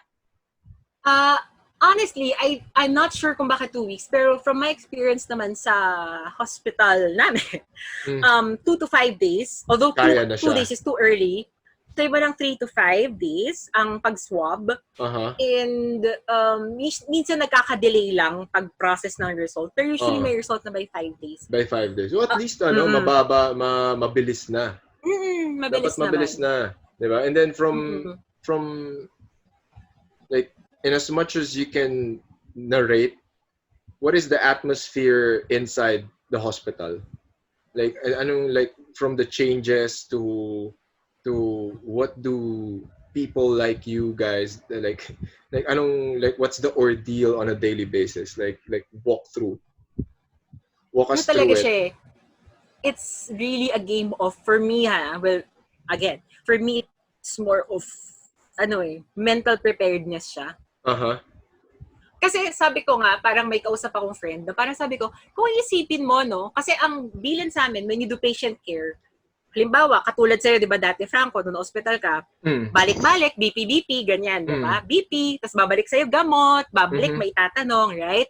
Yeah. Ngayon, kasi, ang talagang gusto rin natin is minimal exposure. So, technically, pag pumunta ka sa pasyente mo, pag vital signs mo, bigay mo na gamot mo, itanong mo na lahat, kung pwede, isang punta ka lang. Okay. Parang ganon. Talagang hindi naman literally isang punta lang, pero minimal exposure. Okay. So sabi ko nga, kung isipin mo, technically, mas madali ang trabaho natin ngayon. Minimal exposure. Tapos sabi namin, bawas din yung bantay na makukulit. Kasi minsan sila yung makukulit. Yeah. Sabi ko, tapos sabi nga namin, what an upgrade. I'm proud of PGH kasi before, ang stations namin hindi aircon. Ngayon, aircon na, by the way. Tapos, ang patients namin ngayon, lahat sila may sarili-sarili ng BP app at saka pulse oximeter. Okay. Dati, kasi usually there's just one na ginagamit. Yeah. Ngayon, hindi. One patient per, one BP app per patient. Kasi ang joke nga namin pagkatapos nito, sobrang upgraded na ng PGH. Dahil may outpour na ng equipment eh. So yes, they exactly. made sure na tig-isa per person just to follow yung mitigation ng exposure. Yes. Tsaka yun nga, para, di ba, kung itong patient na to, hindi mahawa yung ibang patient. Parang ganun. So anyway, sabi ko nga, pros, mas konti ang patient interaction. Ang cons mo lang talaga dyan, ang hirap gumalaw doon sa suit. Sobrang hirap. Like, as in, no joke, pagpasok mo, kasi ang donning with the part where the video I shared na suit up kami. Yeah. Ano yun sa first floor yon. Ward 4 is second floor. Would you believe, from first floor to second floor, pawis na pawis ka na? Oo. Tsaka ano siya, di ba nag-PPE runs ako? Hindi, sabi ko, material na to, hindi hindi siya komportable. Yes. Alam mo, yung tipo naglalakad ka, sorry mo taga, ganun siya. Tapos, hindi mo siya ma-explain, ang hirap gumalaw. Tapos, alam mo yung feeling mo talaga tumatagak ng pawis sa loob, hindi mo na alam. Sabi nga namin, Diyos ko, ano ba mangyari sa atin? Alam mo yung basang-basa ka sa pawis, pero ang instinct mo ay tumakbo sa aircon. Yun. Kami yun. So, diba? Nakakatawa kasi yung atmosphere sa hospital, kasi same kami ng shift ng shifting ng duty days, diba? So, day 1, Monday, tense pa yung atmosphere niyan. Kasi day 1. Yep. Pero by the end of the duty week, by day 7, nakakatawa pag nagsusuit up ka, jubilant na yung atmosphere Kasi lahat sila parang, let's go! Naka-acclimate na yung mga tao. At saka last day na, parang talaga, guys, 8 hours na lang. 8 hours na lang. So, yun. Yun, talagang sobrang, sa akin talaga mind game siya. Kasi ako, kilala ako ng lahat ng tao. Pag naka-duty ako, burn or sa ward 4, kahit sa derma, may katabi akong tubig. Hindi ako pwedeng hindi uminom. Noong nasa triage nga ako, kasi sa triage, hindi pa level 4. So, yung mask ko, nasusuotan ko ng straw. Which is wrong, by the way. Huwag yung gayahin. Huwag yung gayahin. Para-paraan yan. Para-paraan. Para-paraan. Well, makialam. Ayaw na makialam. Para-paraan, pero kung nasa harap po kayo ng COVID patient, huwag yung gawin. Yun, talagang kailangan ko uminom. Pero you know what? Last 2 weeks ago, kasi mag-duty na ako sa Monday. Basta nung last duty ko, grabe, hindi talaga ako umiinom sa shift. Hindi, kasi paano mo gagawin yun, di ba? Kasi you would have to... You have to remove everything. Yes. Actually, sinasabi naman sa amin, you may take a break in the middle of your shift for 30 minutes to 1 hour. Pero that would entail that you doff or you remove everything and then put on everything again. And sabi nga namin, we know the resources are limited. Yeah. So, parang... 'di ba? Para ako personally, parang kaya ko naman tiisin So, tiis na lang, Lord. So, ayun, diba, like, can you mind game. For this one, like walk through, like from the you posted about this on your pages, pero walk through tayo. Like once you get to the hospital, anong procedure? What do you? Kasi iba na ito naglalagay ka pa ng band-aid dito, tapos yan. Tapos yung mga paglalatag mo ng masking tape. Yan. Ay, nako. This is really funny. Kasi sabi ko sa'yo, diba, sobrang full circle na lahat because I super appreciate being a derma nurse. Kasi ang safety officers usually, nung una at hanggang ngayon, is derma officers. Okay. So, I have the tips of the trade. Okay. So, yun. So, pagpasok ko usually sa hospital, I'm not the most punctual person. I'm sorry. Okay lang usually yan, sa Pilipinas tayo. I get to the hospital around mga quarter to 6. Kasi last shift ko 6 to 2 So, 5:45, 15 minutes before duty. Pagdating mo, may scrub suits doon na provided ng hospital. So, you change into that. So, I change into that. Tapos, yung scrubs ko, yung uniform ko talaga, yung blue na nakikita nyo minsan suot ko sa event. Yes. Ayun. Pinapapasok ko yun. Tapos, ang dami nagtatanong nga bakit ka ba nag-uniform papasok? Ba't di ka nalang mag-civilian? Sabi ko, at least, ito lang ang na-expose sa hospital. So, anyway, so, papasok ako naka-scrubs na blue, tapos by quarter, kuha ako ng scrub suit na yung usually white or kung whatever ko ano stock nila. So, bihis. Tapos, after that, edi prepare ka. Ako, I do a bladder break, like, I do a bladder check, like, twice, thrice, na bago ako mag-suit up, talagang ihiba ko. Okay, hindi. Let's go. So, ayun, pila kami. Tapos usually may prepared sets na ng ang tawag dito? Susuotin niya for the day, yeah. Yung suit, the booties, or yung sa shoe, tapos gloves and everything. So, ako kasi, bilang naturuan ako, at saka, alam mo yun, it really pays na galing ako sa derma, may alam ako. Napayuhan na rin nila ako before they released the infographic. Ang maganda naman sa derma, they looked out for all the healthcare workers. Yeah. So, we have, they call it a hydrocolloid dressing. I have one. I just have one kasi bumili ako. Okay. This is it. Sakto. Kasi katabi ko yung duty bag ko, by the way. So, if you wanna see. Yeah. Nag-i-empake ako kasi mag-duty na ako sa Monday. Ayan, so, sakto. anyway. Ayan. Ang mga laman dito, for anybody who wants to know, it's like plastic bags for used scrubs, band-aids kung may sakit, mga sugat and all that. Ano pa? Ano pa ba? Wait, I'm checking na. And then, body cards ko. I have alcohol. Never leave home without alcohol. Yes. And then, always. may face mask ako pero nandoon. And, ano pa ba? Anong face mask ang ginagamit? Like the surgical mask or naka-N95? Just the surgical. Okay. Just the surgical. Yun. Tapos, naliligo ako, utang na loob. Yan. See, may dala akong ganito for work. So, ayan. So, yan ang dalaman ng duty bag ko. Ito, meron din namang stock sa the PGH is generous enough that we have. Pero I just have one just in case wala. So, it's a dressing. It's a hydrocolloid dressing. Ang maganda kasi sa kanya, it's thin. So, it protects dito. Okay. It's a dressing actually din that we used to use sa burn, by the way. Okay. So, maganda ka sa kanya, manipis. So, hindi niya nabe-break yung seal ng mask or ng goggles or whatever. At the same time, barrier siya kasi para siyang foam. Okay. I see people putting band-aids or yung tape. Yeah. Yun, I see that on videos. Yeah, I see it on some videos as well.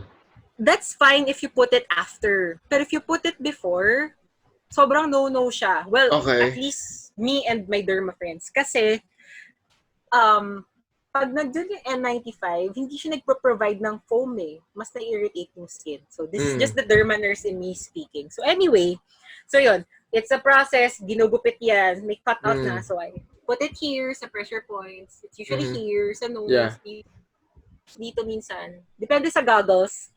May goggles kasi na dito yung mahigpit. So, I put here. Tapos dito sa ears. Yan. Okay. So, yun. After I put that, yung iba minamadali yun. Ako bilang, ayoko, masakit siya. Nakaramdam na ako ng muntik ako magsugat. Hindi ko na siya inulit. So, after that, yun na. So, you put your inner, dalawa kasi ang gloves yan. This is too technical. Ikaw na bahala mag-edit. Go. I like this stuff. Okay, so dalawang gloves. Dalawang gloves lang yun talaga. Inner gloves and yung pinaka-outer gloves na suot. Okay. But the thing is, mostly people would have reactions to latex. Okay. Yes, madami, diba? Nag-allergies to latex gloves. Yeah. So ako, what I did is, I have supermarket gloves. Yan. Yung clear plastic. Yeah. Yeah. I mean, ako, but this is with the blessing of my derma, and it worked for me. I'm not telling everybody to use it kasi baka, Pero sa akin, it worked. So, I put it, it's an inner layer, kasi nga ako, nung isang duty ko, nag-react na ako to latex, nag-allergies na ako. Nag-allergies, Yeah. ito kasi malaki hanggang dito covered. So at least good protective layer din naman siya. yes. It's just plastic. Kasi kung iba, kung hindi sana COVID, can use sana cloth gloves, that's okay. Pero hindi we're in a COVID, i-dispose mo. So, I use this. Yeah. So, I put that, and then yun nga, booties, and then after booties, inner gloves na, yung totoong provided na latex, yun yung provided ng PGH. Ng PGH. So, yung fitting na gloves, and then, yun na, yung space suit na sobrang init. The PPE. And then you zip it up, and then yung N95. Yung N95, syempre, ilalagay mo dyan. And before, hindi ko lang na ata nakita sa video ko, before ko isinara yun, you have to do a seal test. Yung hihinga ka, dapat wala ka maramdaman here and here. Parang hangin na. Okay. Right. So that's what... So N95 and then goggles, and then you do a seal test. No, kahit N95 lang. Okay. Yeah, kahit N95, seal test ka na. Tapos, and then, goggles tinitignan mo kung may lumulusot na hangin? Parang di ba nakaganyan? Pakiramdam mo, like you breathe out. You breathe out. Tapos mararamdaman mo kung meron eh. May lumalabas na hangin dito. Check ko nga sa N95 ko dito sa... Kasi, yung N95, if you see, there's may bakal di ba? Pwede mo siyang medyo form towards your face. So, yun. Yeah. That's how you know it's a good seal. So, ayun. After seal na siya, okay, put the goggles on, put the hair cap on. Kasi nga, di ba, sabi nila, COVID can live on the hair. So, you put the hair, the hair cap on. Hair cap kayo, Tapos, ilalagay mo pa yung hood. Tapos, I think sa video, tinakpan ko ng gloves. Kasi, after that, you go to the safety officer na. Magsiseal ka na. Although dun sa video, napakita ko na sineel ko yung paa ko, yung kamay ko, and everything. So, how do they seal it? Parang nilalagyan nila ng tape or... Yeah, tape. Okay. Siniseal lang para lang hindi basta mag-break.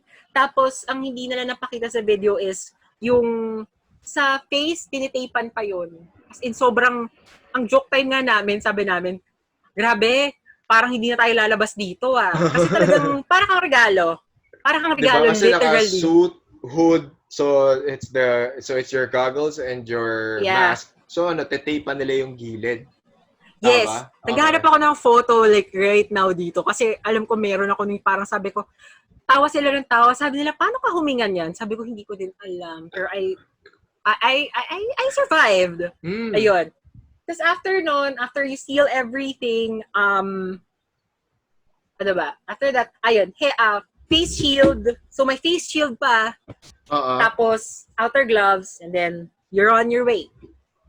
Diba? Then, that's like 8, anong shifting? 8 hours kayo or 12 hours? Yeah, 8 hours. Diba? 8 hours. 8 hours. Yeah. Diba? You face 8 hours of doing that, and then, parang everything is... So from there, you have your assignments na, or they're gonna tell you where you're gonna be assigned for that day? Usually, we have the assignments na before kami pumasok. Ayun. Diba? Hindi ko alam kung kita yan. Grabe. Hindi ko alam kung kita I'll send it to you. Sige, send mo sa akin yan para ilalagay ko dun sa Pero sobrang grabe. Takip. Ayun. Kaya sobrang hulas. Diba? Tapos parang tapos i-inspect pa kayo, titignan kung may lumusot na butas or... Actually, nakakatawa lagi. Ang problema sa akin, pag nagpapasil na ako, sabi na, nakatakip na lahat, nakatape na. Nakikita pa nila yung buhok na minsan lumilitaw na pag ganyan. Sabi na, oops, hair. Talaga? Nakikita pa nila yung, yes. Wow. Sobrang. Sabi ko, Diyos ko. Pag akyat mo sa taas, naka-defogger yung goggles namin. Mist na siya. Not from, di ba sabi nila kasi, magmi-mist lang yan if there's an air leak. Hindi rin. It will mist dahil sobrang init ng katawan mo Oo. Para nagpapawis ka, diba? Yung moisture. There you go. Okay. Ganon. As in, ganon. Ganon kami kapawis. And then afterwards, then shift. Once you're done with, diba, the 8 hours pass by, sometimes, for sure, even more. I mean, very unpredictable, diba? You're gonna go home, diba? So, just for public service po, ilang beses kayo naliligo sa isang araw para malaman ng tao kung gaano kayo kalinis? Gusto ko lang po i-promote. Ito po ang aking Lego kit sa work. So, ang maganda kasi like halimbawa tapos sa duty nyo, so doffing kami, ganyan. And then yung scrub suits namin, iiwan na namin doon. Okay. Iwan na yun doon sa hospital. So they do that laundry na.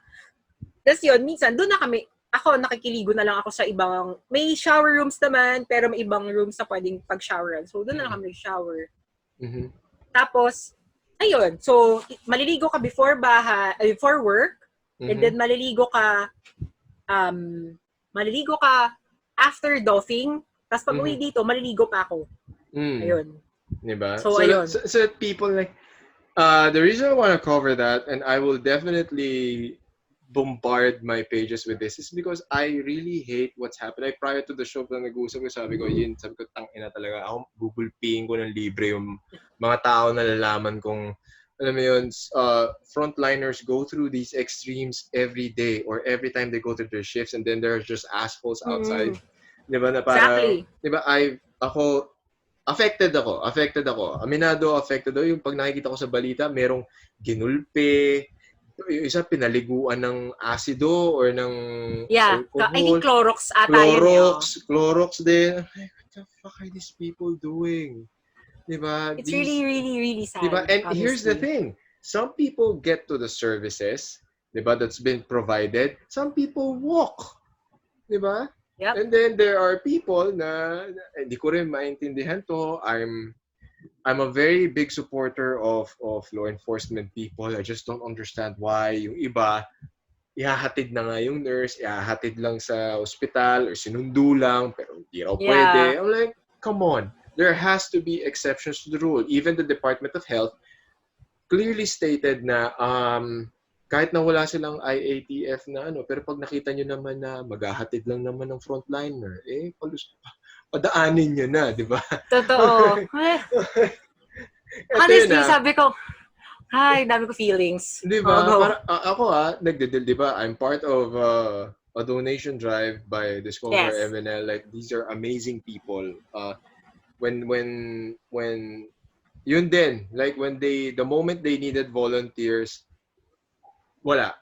Automatic ako Parang the same moment na no, they need this. I have teammates, I have friends, I have people close to my heart that are battling this. They're frontline. I can't just stand here alone. And the opportunity came, sabi ko, volunteer.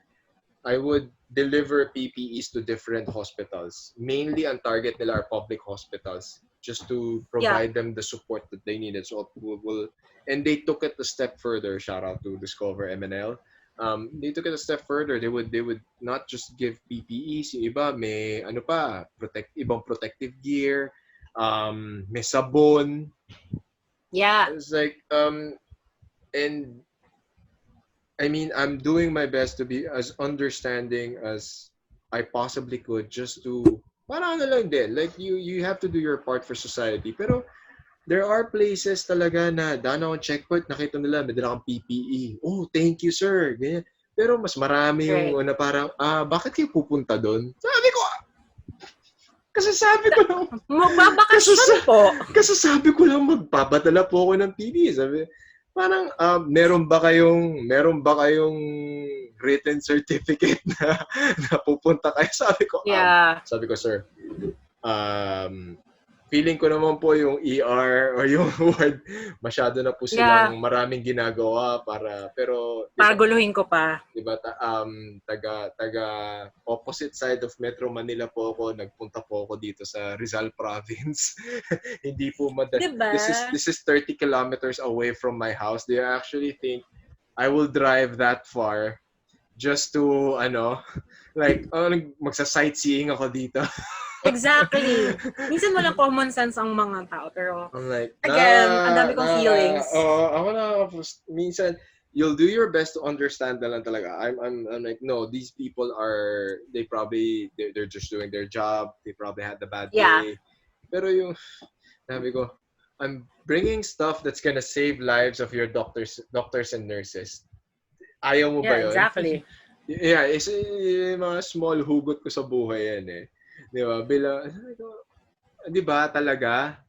And then I hear so many other rumors or alleged na scams na nangyayari. Yeah. Sabi ko, so ano to? I'm like, there are moments when I think that not even a pandemic can really decrease or eliminate the greed and corruption even for a moment, di ba? I mean, there are people Yeah. who risk, I mean, people like you who risk their lives every day, and then there are just people who will always see an opportunity during a calamity, di ba? Pero Yeah. ano Yun siya, nga eh.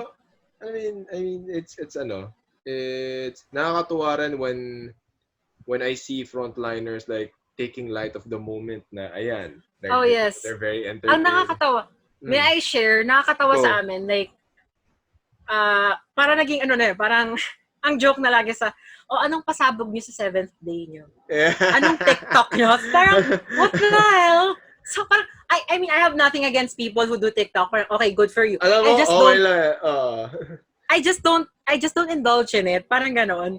Kaya parang, kapag sasabi nila, anong TikTok natin? Parang ako pwedeng, no. Parang, let's do something else. Parang no. Diba? Pero I think we have coping. Yeah, coping. And these are the things na, diba, you do what you can with the given the circumstances. Yes. And nakakatuwa lang din at least, and then I mean, I find joy in seeing videos of COVID patients being discharged, and people are ang tawag dito, people are clapping and they're celebrating the victories of these people. I'm all for ang tawag dito. Yeah, and people like go out specific time just to clap for frontliners. Pero more than I love the clapping. Pero mas maganda, people follow the rules. I'm like, ang dami kong dinaanan ng mga lugar na parang Fiesta. ECQ guys, pasok. Parang gusto mo ibaba yung bintana. Gusto mo sabihin, tangina nyo, pumasok pa kayo sa mga bahay nyo.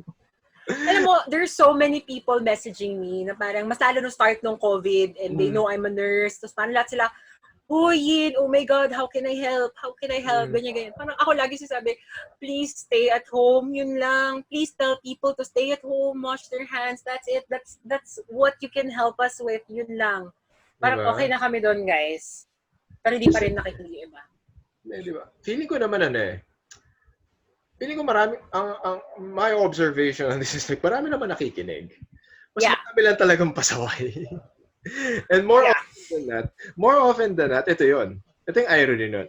Yung mga pasaway, sila yung numero unang iiyak at hihingi ng tulong kapag nagka-problema na sila. Diba? I mean, again, this is my opinion. If you disagree, you can eat shit and die. I don't care. Pero ito yun eh. Yan yung mga makikita mong pasaway. And more than the pasaway, I think this is worse eh. Marami silang katwiran. Maraming palusot, maraming katwiran. Diba? And then pag sila yung when they become victims, the moment na sila yung tamaan ng sakit or sila yung makikita mo sa TV, mahal na presidente, tulungan niyo po kami.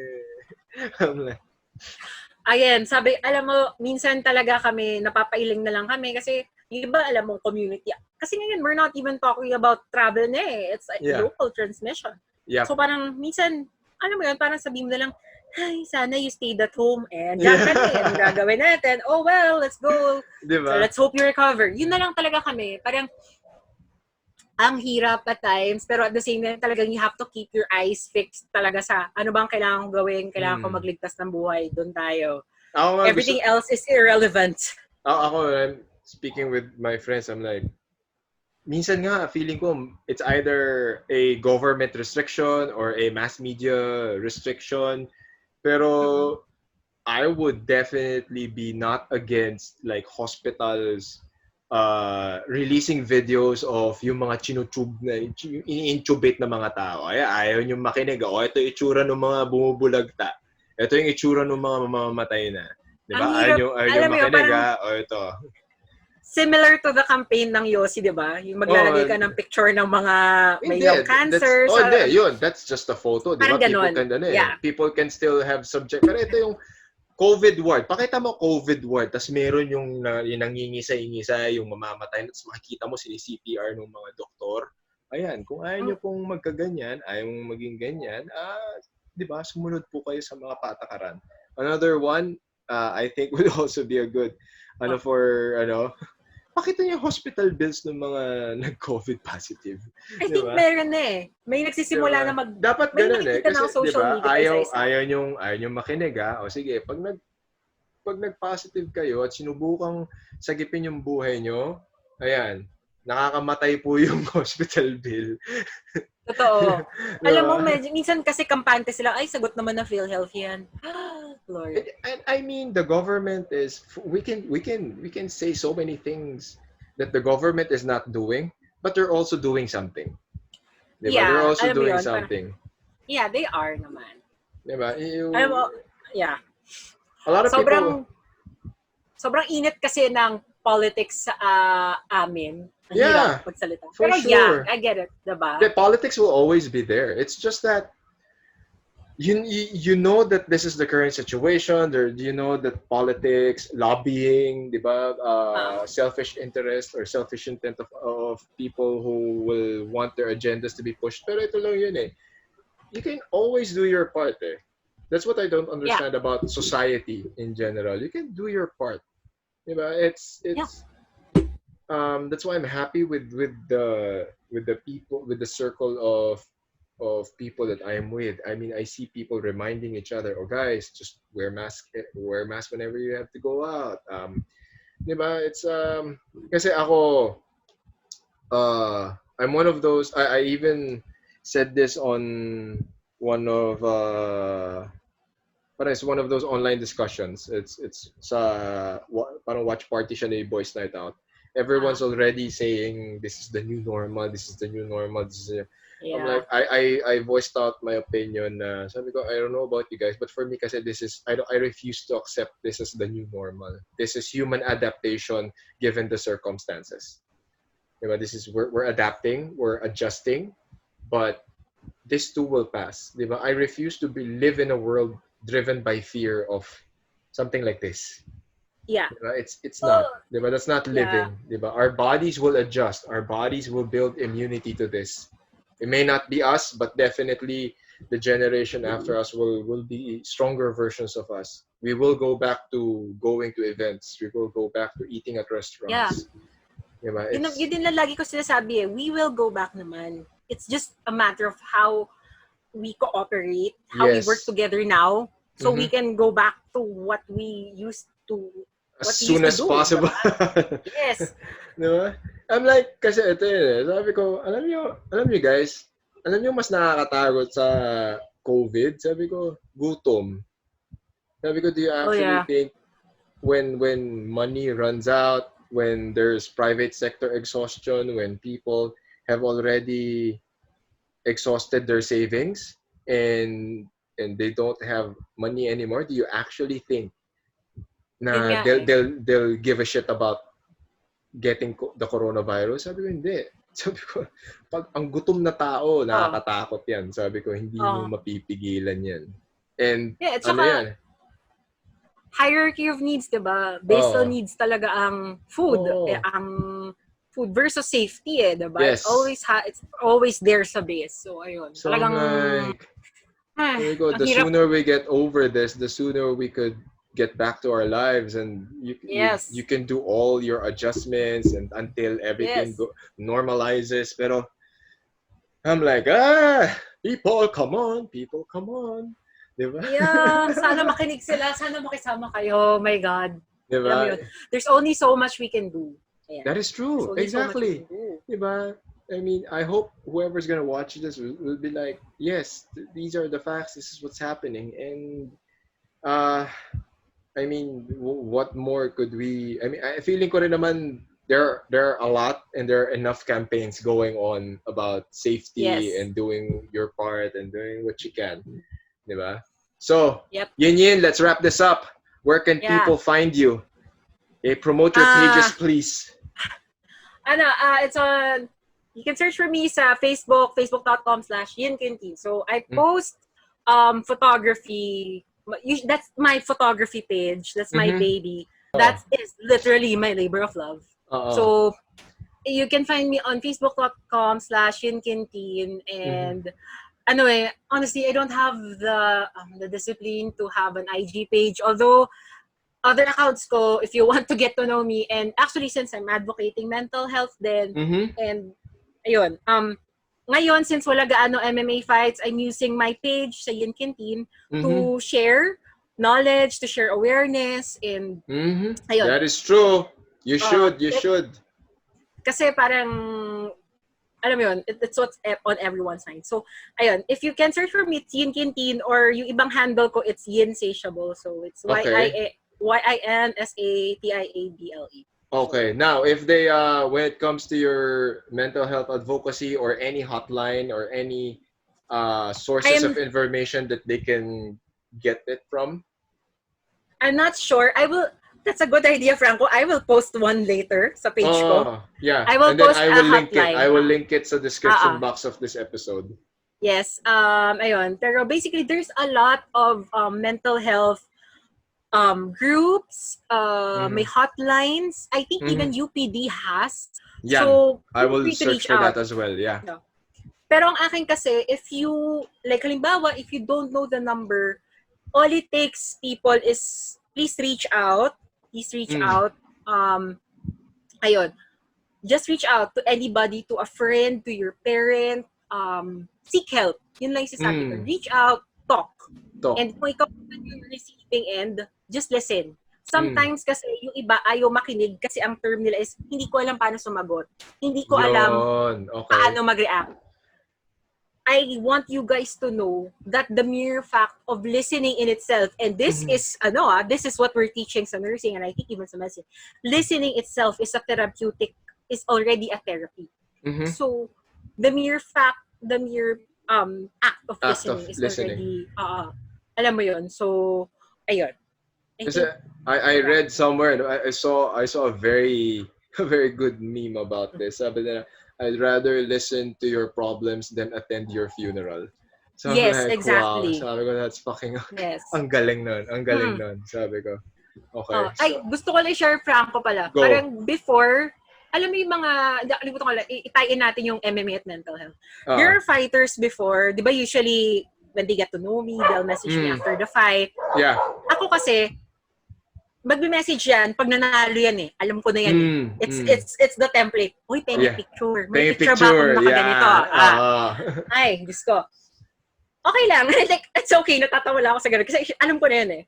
Pero, I'm proactive. Ako minsan, like, if I see a loss that is devastating, or mariread mo eh, I get, siguro dahil nga I'm sort of trained din, I'm a nurse din. Yeah. Minsan, you can tell yung cues when the loss is not just a loss, when it's, it's taking a toll. Yep, it's may makikita mo sa itsura ng fighters, sa demeanor, sa mata, makikita mo that it's not just a physical loss, that it took something out of them.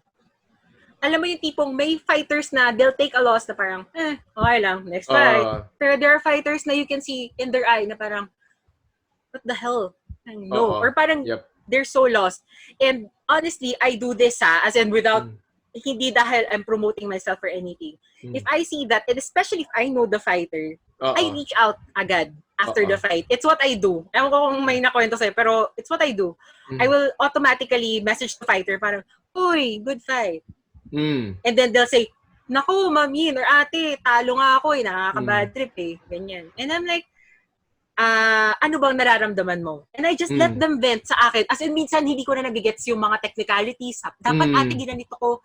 And alam mo yun, I just let them vent, hanggang mapagod sila magkwento sa akin. And I'll be like, in the end, sasabihin ko lang, di ba sabi ko, galing pagkatapos pala na laban, may learning ka na, hayop pa, ang galing. Sabi ko, edi maganda yan, sa susunod na laban, prepared ka na. And then alam after that, and that act alone, alam mo ba, that's very, very important. Sobrang importante yan. Ang laking bagay nun. Maniwala ka sa akin. For someone who trains fighters, diba? Sobrang laking bagay nun. And then, nakakatawa, from that conversation, sige ate, pahinga na ako. Or parang ate, ganito lang, kakain lang kami. Okay po. kinabukasan, mag-message sila, ate, thank you Tapos ayan na, ate, may picture box sa'yo. Yeah. Pero alam mo yun, parang ako, I do it kasi parang I had this conversation. We can talk about it later off air. Parang may nakita kong trend na parang sometimes yung population na to, the fighters, they're at risk for developing some mental health issues or mas magkaroon sila ng low self-esteem, right? For sure. So ayun, parang ako, mas lalo pag kilala ko yung fighter, kilala ko siya as a person, mas lalo kung iba yung persona sa ring at yung persona outside the ring. Outside, yeah. Yeah, I reach out automatically. That is amazing. Kasi, ayun, I don't want them to feel na parang it's the end of their career. Diba? No, actually. Tama yan. Diba? So from photography, medicine, mental health, one of our frontliners, Yin, thank you so much for doing this. I appreciate everything that you galing. Okay?